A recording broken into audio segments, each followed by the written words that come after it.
Today in this video I am going to be telling the story of the 2021 teenage mystery thriller Cruel Summer Season 1.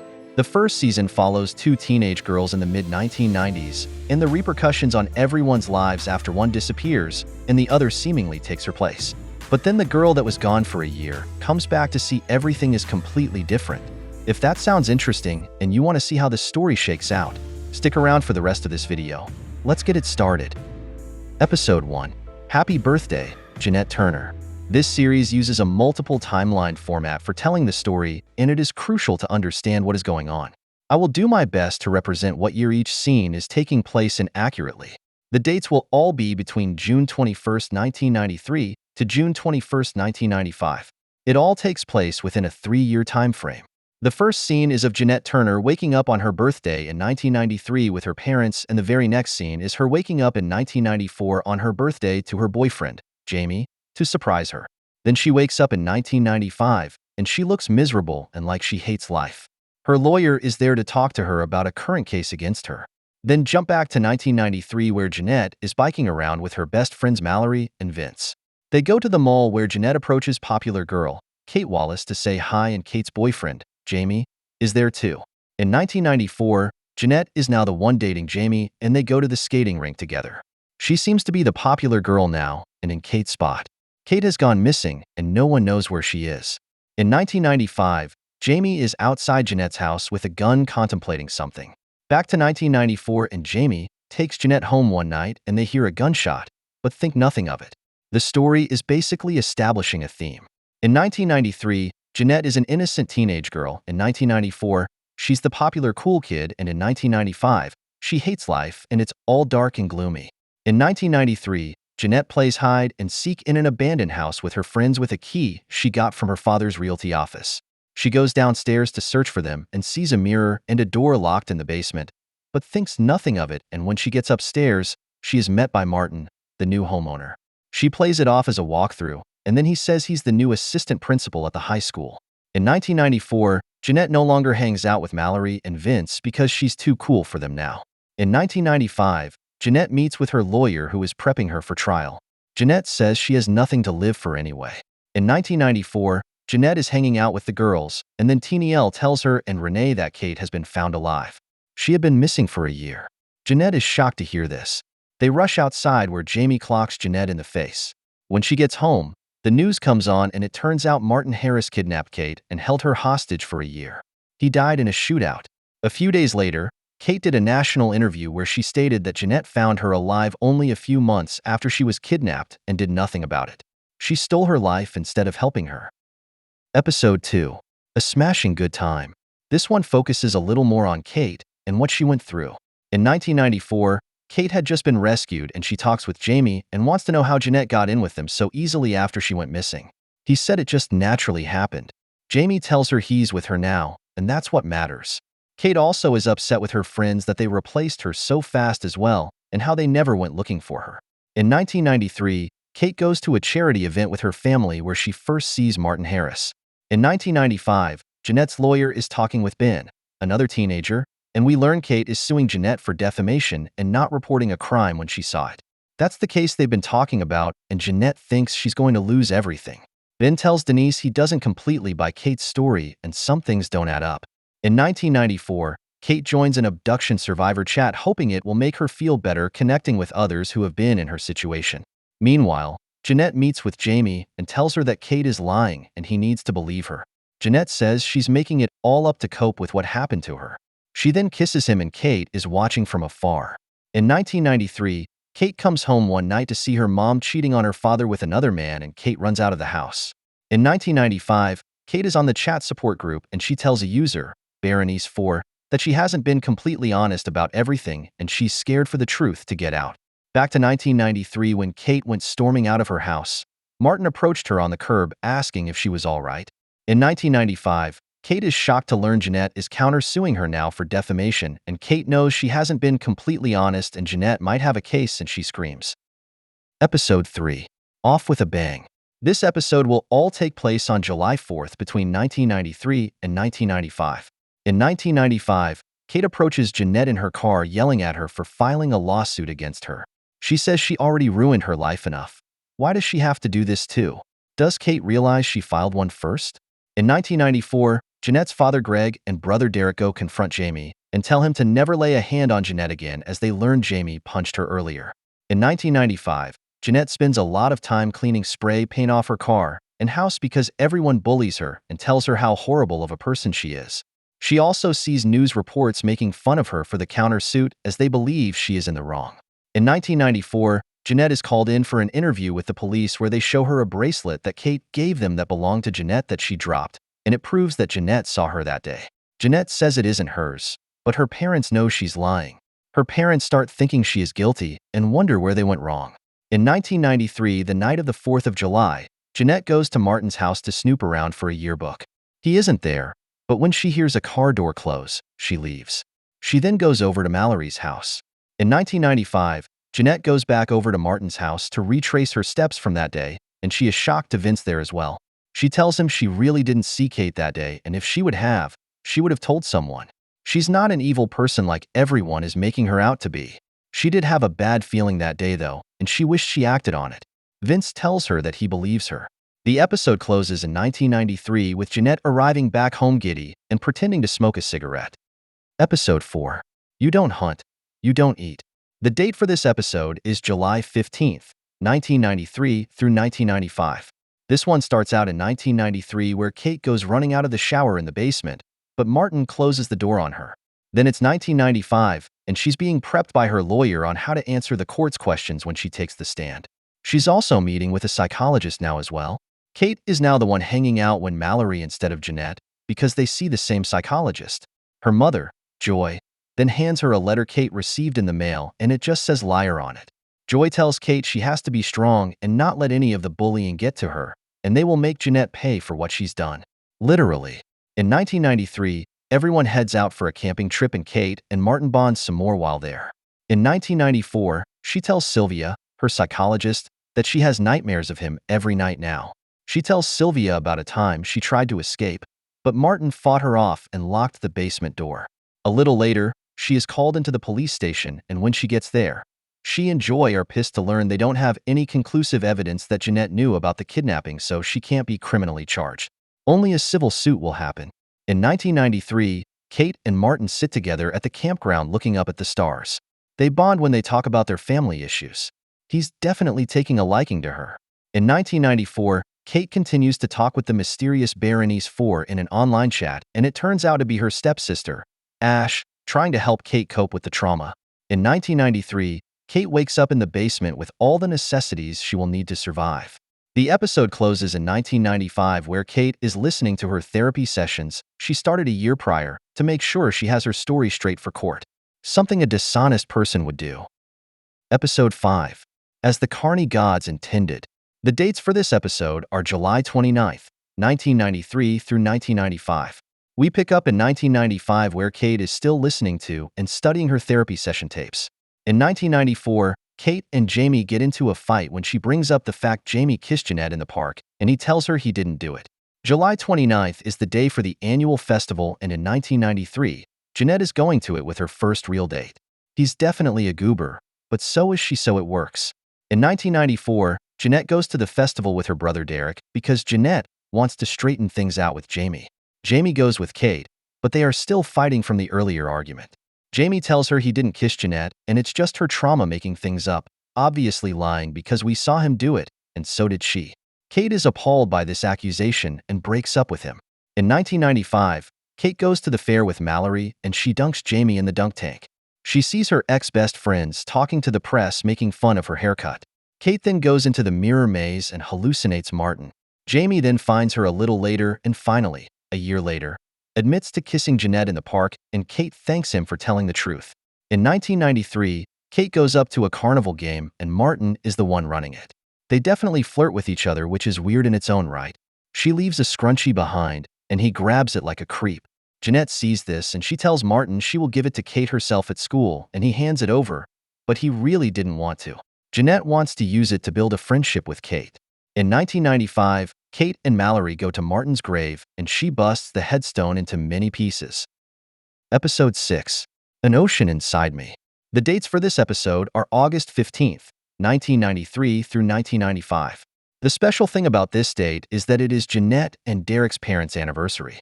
In 1995, we learn that Jeanette's mom packed up and left town between 1994 and 1995 because she couldn't handle the pressure and negativity that was surrounding their family. Greg, her father, is now dating a new woman, Angela, who tries to build a relationship with Jeanette, but Jeanette is being very difficult. Jeanette's lawyer then shows up and says they have a problem. Denise tells them that another witness has popped up, Tanya, and she has damning evidence against Jeanette, but doesn't know what it is yet. Tanya is Tennille's mom. In 1994, Cindy finds a key in Jeanette's room that was hidden under her jewelry box. Cindy then asks Jeanette if she's been in Martin Harris's house because she believes that key is to his house. Jeanette lies and says she's never gone inside, and Cindy knows she's lying. Cindy then tells this to Greg when he gets home. Cindy starts to think what Kate accuses Jeanette of doing is true. In 1993, Jeanette uses the key and sneaks into Martin's house one night. But while there, Martin comes back with Tanya and she hides in the closet. Tanya flirts with him hardcore, but he isn't feeling it. We then flashes of scenes in 1994 where Tanya is being interviewed on a daily show and saying how Martin attacked her forcibly, and Jeanette knows she is lying because she saw it happen and saw Tanya seduce him, not the other way around. In 1993, Tanya catches Jeanette in the closet and storms out of there, and Martin was in the other room. In 1995, Jeanette blackmails Tanya and says she knows the truth, and if she doesn't want that to become public, Tanya won't testify against her, and Tanya agrees to keep quiet.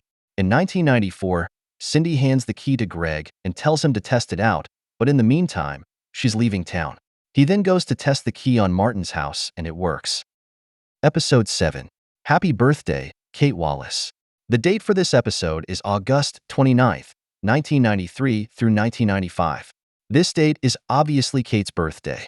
This one starts with a flash forward of November 1993 where Kate is in Martin's basement and Martin tells her that everyone has stopped looking for her and this is her world now. In 1994, Kate spends her birthday with Mallory as she is really her only friend now. She does in 1995 as well, but mainly just listens to the recordings. On a tape, 1994 Kate says something about an Annabelle, but 1995 Kate has no idea who that is and why she can't remember her. Kate is upset there's part of her abduction she doesn't remember because she needs to for court. In 1994, Joy tells Kate that a famous talk show host wants to interview her, but Kate wants nothing to do with that. Her father tells her to think about it. While they are talking, a news report comes on the TV where another girl is saying she fell victim to Martin Harris a few years ago and went through the same thing as Kate. Kate thinks she is lying just for her 15 minutes of fame. In 1993, Kate spends her day with Jamie, but Jamie is drunk and she's really not trying to deal with him like that on her birthday. He talks about marriage and kids, which kinda creeps her out. In 1995, Kate and Mallory spend a good portion of the day together at the skating rink. In 1993, Martin sees Kate with drunk Jamie and he offers to give them rides home so they don't have to walk. He drops Jamie off first and then shares a moment with Kate before she goes inside her house. When she goes inside, she gets in another fight with her mom and tells her father about her mother kissing another man. Joy then slaps her. In 1994, Derek has started hooking up with Ash, and when she goes to the bathroom, he checks her computer and sees the conversation she's been having with Kate that says Kate hasn't been completely honest. He prints it out. In 1993, Kate had just been slapped, so she packs her bags and runs away. The place she runs to? Martin Harris's house. She asks him if she can stay there. The episode closes in 1995, where Derek shows Jeanette the online chat conversation. Episode 8. Proof. The dates for this one are August 30th, 1993 through 1995. In 1994, Greg confronts Jeanette about the key, and she admits to going in there one time, and that was it. In 1995, Jeanette shows Denise the chat conversation, and it proves that Kate willingly went to Martin Harris's house and wasn't abducted as she claims. August 30th is the first day of the school year. In 1993, Jeanette has brought the scrunchie to school and is planning on returning it to Kate. In 1995, Cindy has came back to town and apologizes for leaving abruptly, but she had to get away for a while. But Jeanette wants nothing to do with her now. A little bit later, Jamie goes up to Jeanette and asks to talk later, but she drives away. In 1993, at the first day of school, everyone is wondering where Kate is, but Jamie just says she's probably still on vacation and will be back soon. Back to 1995, where Jeanette goes to Jamie's house to see what he wanted. He apologizes profusely for hitting her a year prior, and he regrets it every single day. It was in the heat of the moment, and he blamed Kate's disappearance on Jeanette. In 1993, Joy goes to the school and to Martin's office to ask him if he knows where Kate is. He tells her he hasn't seen her recently. Joy is worried for her, but Martin knows Kate is in his house because she went there the night prior to get away. He says to not involve the police because then it will be public and they can find her privately together. What they don't know is Jeanette can overhear the whole conversation. Jeanette and Mallory then end their friendship when Mallory says to stop trying to be friends with Kate because it will never happen. Kind of funny, she's the one that ends up being best friends with Kate. Outside of school, she flirts with Jamie and brings up Kate being missing, but Jamie says Kate is fine and she'll be back soon. In 1995, Jeanette goes over to Mallory's house to ask about a snow globe they stole from Martin's house a few years ago, but Mallory says she doesn't have it. When Jeanette leaves, Mallory goes to her room and pulls the snow globe out. Jeanette thinks it proves that Kate was at Martin's house on her own accord and not an abduction victim as Kate says. Episode 9. A Secret of My Own. There isn't a set date for this episode, and it just takes place in the fall of 1993 and 1994. We pick up in 1993 when Kate first went over to Martin's house to get away from her family, and he comforted her. He knows it is inappropriate, but he connects well with her. The definition of grooming. There's voiceovers throughout from 1994 when her therapist is telling Kate how he groomed her to make her feel safe, but in reality, he held her hostage. The following day, he heads in early to work, but doesn't realize Mallory is jokingly filming his house while Kate stands in the window. Martin lets her stay at the house until she is ready to walk to school. She doesn't, and when he gets back after work, he asks her why she didn't go to school and she says she wasn't ready to go back yet. He then gets a call that Kate is officially a missing person and he freaks out if they find out she was there. He will lose his job and reputation. Instead of having her leave like they should, they have drinks together. We then get a time jump to 20 days later, and she is still living with him and loving it, and so is he. They even kiss and share a bed together. They talk about vacationing together to Bora Bora. It's getting serious. Seriously weird. Kate wants them to be a real couple when she turns 18. They make it to 60 days and Martin tells her she can leave if she wants. But if she does, they can't be together anymore and she chooses to stay. By day 118, she's ready to leave because she can't keep living in a bubble. When Martin is gone one night, Jeanette breaks in and winds the snow globe up that makes music. Kate hides. Jeanette hears something upstairs and runs out of the house with the snow globe. Jeanette did drop her bracelet though, and that's how Kate got a hold of it, but Jeanette never saw her. On Christmas Eve, Kate did sneak out to see her parents celebrating without her, and then she went back to Martin's. The following day, Martin asks her why she snuck out, and she said she just had to get out for a bit. He gets pissed at her. She tells him she's going home for good, and when she goes to get her suitcase in the basement, he locks her down there. Episode 10. Hostile Witness.